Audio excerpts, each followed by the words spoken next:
Well, I think almost everywhere we look, LGBT plus people are facing a barrage of attacks, whether that's from state institutions, whether that's from politicians, or whether that's from bigots on the streets. Now, I'm not saying the situation is the same everywhere. If you think about, where I'm from in Slovakia, it's far worse for LGBT plus people. But even wherever we do look, I think there's a sense that the hard-won rights that we have got feel a lot more precarious than they once did. I remember when I got into socialist politics, LGBT plus politics, about 10 years ago, we were told, look, even the Tory party have now been won over to LGBT plus rights. David Cameron supports you. What more could you possibly want? It's this sort of onward march of progress. And now the situation is very different in the way that Hope was outlining. And I think what this shows is that whatever reforms we win within the system, and I am for winning reforms within the system, they will never be permanent, and there will always be a possibility of the ruling class rolling them back until we get rid of that system altogether. I mean, think of trans rights. It was only a few years ago that even the Tories, even the British state, was talking about reforming the Gender Recognition Act. And now, as trans people are at the centre of the Tories' so-called culture wars, the ramping up of the kind of war on woke, and all those attacks. In Scotland, the situation seemed actually far better, with the Scottish devolved administration there allegedly going to do something around the GRA. What happened just the other week? The Equalities and Human Rights Commission, remember that name, says, no, you need to pause reforms around the GRA. And I think that really kind of hammers home how any rights that we possibly have got are going to be hurled back unless we talk about a much more systematic sort of change. So if we want to win liberation, we actually have to tear out the roots of that oppression altogether. And I think that means smashing the system that causes that oppression. So I want to think about what kind of politics do we need to sort of take on the bigots, but then also what sort of politics do we need to win the broader liberation that we want. And I think when it comes to the here and now, we need a much more radical and militant LGBT plus politics to the one that's dominated for the last 10, 20 years or so. We need far more reclaimed prides, like the ones that we saw in London and the ones here in Manchester earlier this year. We need far more sort of trans plus prides. We saw 10,000 people march in London, become a real focal point for anyone who was pissed off at the system and wanted to talk about tearing out the roots of oppression. Rather that than a sort of corporate politics where you have Barclays Bank at the front, you have Sainsbury's, waving a few rainbow flags, and all the trade unions, anyone vaguely political or militant, is pushed to the back and told to shut up and know their place. And that's a kind of anger, I think, that we need to bring to the movement today. And when it comes to what kind of politics I would look to, I think when you think of Stonewall in '69 and the Gay Liberation Front that came afterwards, I think we need that sense of militancy and radicalism again.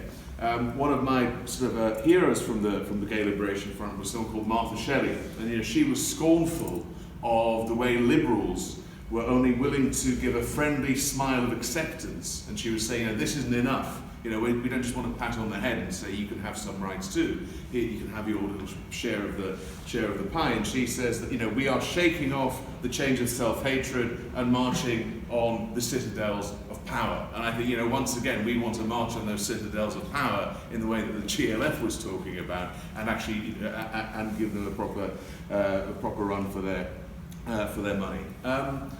And therefore, want more of those reclaimed prides, more action against the right, more direct action, protests, militant marches, and so on. But I think we've also got to think about what do we mean by liberation. And I think I very much agree with what Hope was saying. When it comes to liberation, of course, it's about personal freedoms. It's about winning more rights within the system. That's true. But when I think about liberation as a revolutionary socialist, it's about a much deeper sense of being free from that oppressive society which represses and distorts our sexuality. And there was another Another one of my heroes from the Gay Liberation Front. I know I'm talking about the GLF a bit, but I think they were quite an inspiring movement. Carl Whitman, he wrote the Gay Manifesto in 1970, and he said, "Liberation for gay people is defining for ourselves how and with whom we live, instead of measuring our relationship in comparison to straight ones and to straight values. We have to define for ourselves a new, pluralistic, role-free social structure." Now, he wasn't quite clear on what all that meant, but I think when it comes to how do we win liberation, what do we mean by this? Having a different kind of social structure, one that isn't based on exploitation and oppression, is absolutely key. And therefore, yes, we can, win. We can win gains under capitalism, but for those reasons that Hope outlined, because oppression is rooted in the system. We've actually got to create a new social structure that is entirely different to the one that we've got at the moment. And I would argue, to have a liberated society, we need to win a socialist society where it's not based on a minority at the top exploiting the vast majority of people, who then use all these sort of oppressive ideas in order to divide ordinary people. You think about the Tories. What do? They say to working class people, the real enemy is trans people. It's trans self-ID. That's the real thing you should be annoyed about. It's migrants, it's refugees, and they use all this crap to divide us. So the question then is, if to win liberation, we need to get rid of capitalism. How are we going to try and do that? And how are we going to try and win that sort of liberation? And I suppose one of the big questions for me around this, when I came into socialist politics, LGBT plus politics, was why do socialists talk about class so much? Because if you think about oppression, it's something that cuts right across class. There are ruling class LGBT plus people who face terrible homophobia, transphobia, and they think it's a bad thing. Now, and let me just say that as revolutionaries, we would stand with anyone, no matter what class they were from, against oppressive crap that they were facing. But we do place an emphasis on class. Now, why is that? I think for two reasons. One is, class does actually shape your experience of oppression. It's a vastly different experience being a working class trans woman than being Caitlyn Jenner, right? So therefore, class is actually incredibly important in that sense. But I think it actually goes a bit deeper as well as to why class is important to winning our liberation. And I think crucially it's because simply talking about the unity of all LGBT plus people isn't enough to smash the system. Why is that? I mean, think of Cressida Dick.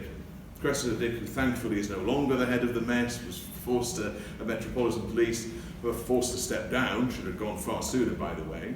Now, Cressida Dick is a lesbian woman, right? Has she faced oppression throughout her life? Absolutely. Does she think homophobia is a bad thing on a personal level, thinking it's morally wrong? Yeah, I'm pretty sure she does. However, her class position within society was at the head of a repressive instrument of state power, that is institutionally homophobic, that was ignored all the warning signs around the Stephenport murders, and therefore her class position means she's not going to be part of that fight consistently against the system, which causes our oppression. And therefore we've got to think, well, what is the social force that has the power to smash the system that oppresses us? And I think we're seeing more and more that it's actually working class people. What did we learn through the pandemic? Who was it that kept society running? Was it key workers, or was it rich so-and-so's like Richard Branson? It was key workers, right? Why is it that they wanted to herd people back to work before it was safe? It's because working class people, they wanted to get the profits flowing again. And therefore, if workers are so key to running the system, and if they went on strike, if they go on strike, if they have actually the potential to stop the flow of profits, shut down the system, and actually smash the system that causes our oppression. That doesn't mean that working class people are automatically have progressive ideas, or are automatically on the side of we must be for LGBT plus liberation. As socialists, our job is to be, actually always combat those any backward ideas you have within the working class, but also to make the argument that it is in your interests to fight for liberation with us, because it will be in everyone's interest to smash that system that causes that exploitation and oppression. And the other thing I would say is that if you think about LGBT plus people, the vast majority are working class. It's not a sense that you've got class over here and LGBT plus people over here. It's actually it's actually more complicated than that. So I think when it comes to how do we beat back the bigots and how do we win liberation, those kind of two questions, I think one is, what we have to take away from this is, one is we can't win just by having reforms within the system, because those bastards are always going to come back and try and take them off us.